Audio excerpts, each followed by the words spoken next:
The materials you'll need today will be a piece of paper, a Sharpie or a pencil, or you can even use markers if you want to, anything that you have at home. And then several things that are circular. So you're going to use these as circle tracers. Tape, cups, they all work really well.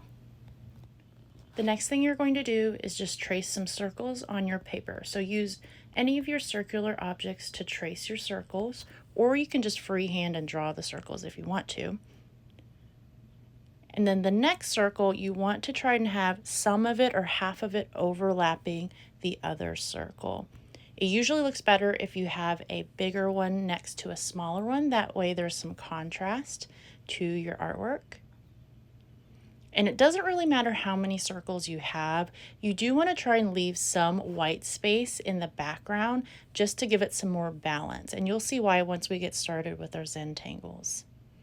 So when you feel like you have enough, you can go ahead and stop, and I might just add one small circle. Don't forget to use either the top or the bottom of things for different size circles as well.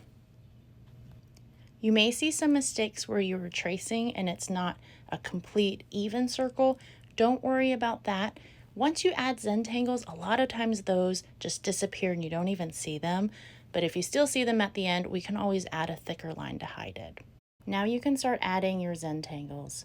Pick any circle to start with, and you can see I'm going back over with my thicker Sharpie to hide that mistake. And then now when you get to the next part of the circle where it overlaps, you can create a new Zentangle in that space. So that's going to make our circles and tangles look even more interesting, and the composition will look more interesting as well. And don't forget, when you're creating your Zentangles, it doesn't have to be anything super complicated. It can be as simple as these lines that I just drew, and I just copy them over and over again. And just have fun with your Zentangles. Try not to think about that too much. Remember, the beauty of Zentangles is just being able to zen out, relax, and just make some doodles. That's really what Zentangles are, but they're just creative doodles. And if you don't feel comfortable using a Sharpie or a marker, go ahead and use a pencil if you feel like you want to erase it.